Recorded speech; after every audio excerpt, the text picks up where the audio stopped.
12 वर्षों के बाद बृहस्पति का गुरु पुष्य योग के दिन पुष्य नक्षत्र में गोचर, और इस दिन 4 और भी योग बन रहे हैं।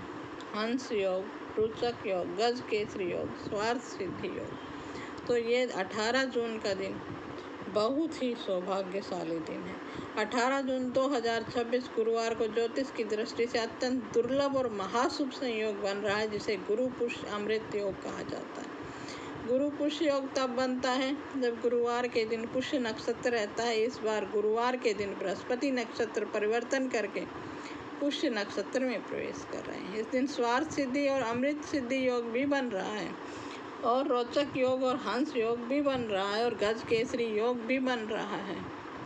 इस दिन चंद्रमा अपनी ही राशि कर्क में गुरु और शुक्र के साथ मौजूद रहेंगे, जो कि सुख समृद्धि के लिए अत्यंत अद्भुत योग है। गुरु पुष्य योग पुष्य नक्षत्र को सभी 27 नक्षत्रों का राजा और सबसे शुभ माना जाता है। जब ये नक्षत्र गुरुवार के दिन आता है तो गुरु पुष्य योग का निर्माण होता है। इस महायोग में सोना, चांदी, भूमि, वाहन या किसी भी नए व्यापार की शुरुआत करना अत्यंत अक्षय फलदायी माना जाएगा। इस दिन किए गए निवेश या खरीदारी में लगातार वृद्धि होती रहती है। अगर आपको जानकारी अच्छी लग रही हो तो चैनल को सब्सक्राइब भी करें। बृहस्पति का नक्षत्र परिवर्तन। बृहस्पति यानी गुरु ग्रह 18 जून को शनि के नक्षत्र पुष्य में प्रवेश कर जाएंगे, जहाँ वे 18 अगस्त तक रहेंगे। पुष्य को नक्षत्रों का राजा माना जाता है, जिसके देवता स्वयं बृहस्पति हैं और स्वामी शनिदेव हैं, चूँकि इस समय सबसे शक्तिशाली उच्च स्थिति में है। इसलिए ये नक्षत्र परिवर्तन अधिकांश राशियों के लिए सकारात्मक रहेगा। आइए जानते हैं कर्क, धनु, कन्या, वृश्चिक और मकर राशि के बारे में। इनको ये बहुत लाभकारी रहेगा। अब उपाय के बारे में जानते हैं।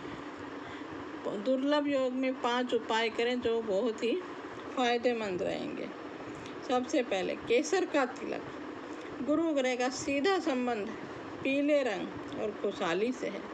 इस गोचर के दौरान रोज सुबह स्नान करने के बाद अपने माथे पर और नाभि पर केसर या हल्दी का तिलक लगाएं। इससे आपकी कुंडली के गुरु ग्रह मजबूत होंगे और समाज में आपका मान सम्मान भी बढ़ेगा और नकारात्मक ऊर्जा आपसे कोसों दूर रहेगी। विष्णु सहस्त्र नाम का पाठ। पुष्य नक्षत्र के देवता खुद बृहस्पति हैं और भगवान विष्णु इसके प्रधान देव हैं। इस गोचर की अवधि में रोज या हर गुरुवार को विष्णु सहस्त्र नाम का पाठ करें या सुने। आपका पैसा कहीं भी फंसा हुआ है या कर्ज का बोझ बढ़ता जा रहा है, इस उपाय से धन आगमन के रास्ते खुलेंगे।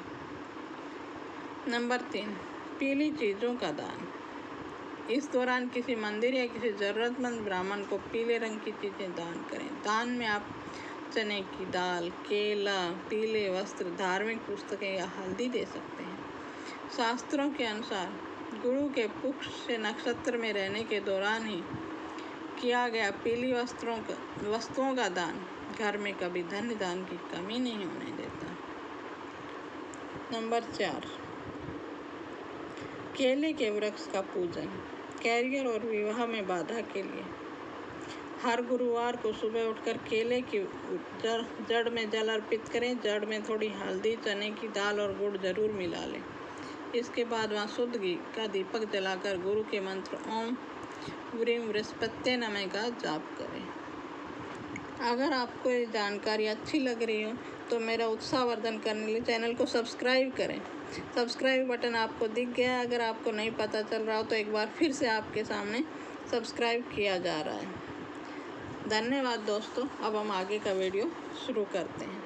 नंबर 5 उपाय है गाय को गुड़ चना खिलाना। आप लंबे समय सेहत से जुड़ी समस्याओं या पेट की बीमारियों से परेशान हैं तो इस गोचर काल में नियमित रूप से गीली चने की दाल और गुड़ अपने हाथों से गाय को खिलाएं और गाय की पीठ पर हाथ फेरकर उनका आशीर्वाद लें। फायदा, गाय में साक्षात देवताओं का वास होता है। इस उपाय से शारीरिक बीमारियां दूर होती हैं और सेहत का वरदान मिलता है।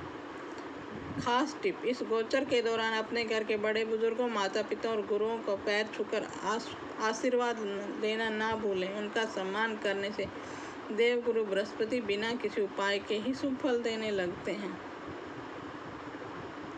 तो अगर आपको ये पांचों उपाय अच्छे लगे हों तो पुष्य नक्षत्र का समय जो सुबह 5:45 से 18 जून को 11:45 तक है, अवश्य कार्य करें और फायदा उठाएं।